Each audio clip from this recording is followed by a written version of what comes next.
ඔයාලා හැමෝම හොඳින් කියලා හිතනවා. ඔන්න අදත් ඔයාලට ලස්සනම ලස්සන රසම රස කෑම හදන වීඩියෝ එකක් අරගෙන ආවා. අද අපි හදන්න යන්නේ රසම රස පාට ක්‍රිස්පිම ක්‍රිස්පි ඉස්ස බදින විදිහ.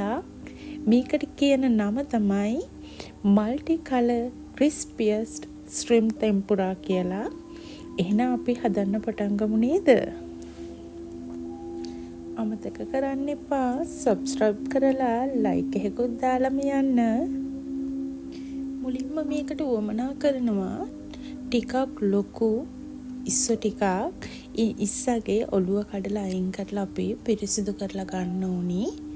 ඊට පස්සේ මම මේ වීඩියෝ එකේ කපන විදිහට ඉස්සගේ හරි මැදින් දෙකට වෙන් නොවන විදිහට නැට්ට එහෙම නැත්නම් වලිගේ ළඟට යනකම් කැපුමක් දාගන්න ඕනි. ඊට පස්සේ මැද තියෙන බඩවැල ඉවත් කරලා අපි පිරිසිදු කරගන්න ඕනි ජරාව අයින් කරලා. ඒ වගේම නැට්ට ඉතිරි වෙන්න අනිත් ඉස්සගේ පොත්ත ගලවලා ඉවත් කරගන්න ඕනි.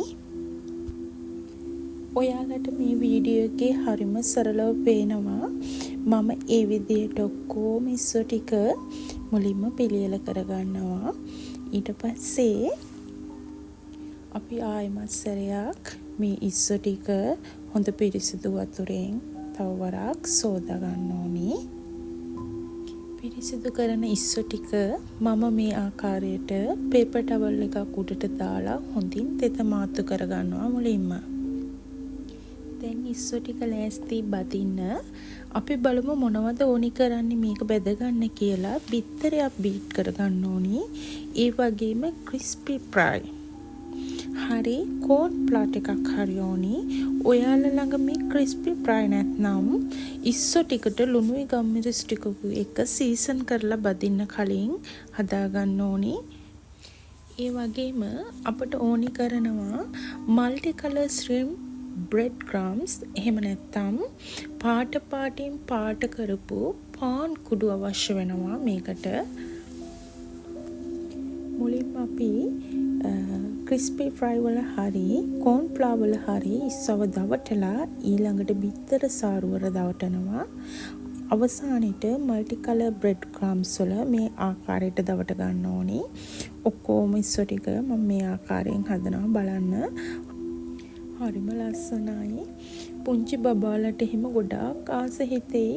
ඔයා මේ වගේ ලස්සනට හදලා දුන්නොත් දහස් ගණන් වියදම් කරලා 5 star hotel restaurant වලට යනවට වැඩිය බලන්න අඩු වියදමින් අපිට කොයිතරම් ලස්සනට රසට පිරිසිදුව කෑම ගෙදරදීම ගෙදර අයට හදලා දීලා සර්ප්‍රයිස් කරන්න පුළුවන්ද කියලා.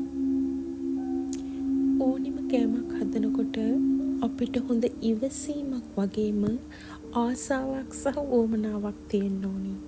එතකොට තමයි ඒ කෑම එක ගොඩාක් රසවත් වගේම ලස්සන වෙන්නේ. දැන් අපි ඉස්සෝ ටික බෙද ගන්නයි හදන්නේ. හොඳින් රත් වුණු තෙල් වලට ඉස්සෝ ටික දාලා අඩු ගින්දරේ මේක බෙද ගන්න. වැඩි වෙලා බදින්න ඕනි නැහැ. සී ෆුඩ් වර්ග ඉස්සෝ දෙල්ලෝ කකුළු වගේ දේවල් අපි ඕවර් කුක් කරන්නේ නැහැ. එතකොට ඒකේ රසය නැති වෙලා රබර් වගේ හයි වෙනවා. ඒක නිසා විනාඩි 3-4ක් දෙපැත්ත පෙරලා මේක කර වෙන්නේ නැති වෙන්න මේ ලස්සන පාට තියෙන විදිහටම මේක ඔයාලා බෙද ගන්න ඕනි. ඔක්කොම බෙදලා ඉවරුනහම පුංචියට ලස්සනට සරසලා ඔයාගේ ආදරණීය අයට මෙන්න මේ විදිහට පිළිගන්වන්න. මම මිසිස් චෙෆ් පියුමි. අපි ආයෙමත් ලස්සන වීඩියෝ එකකින් ඉක්මනටම හම්බ වෙමු.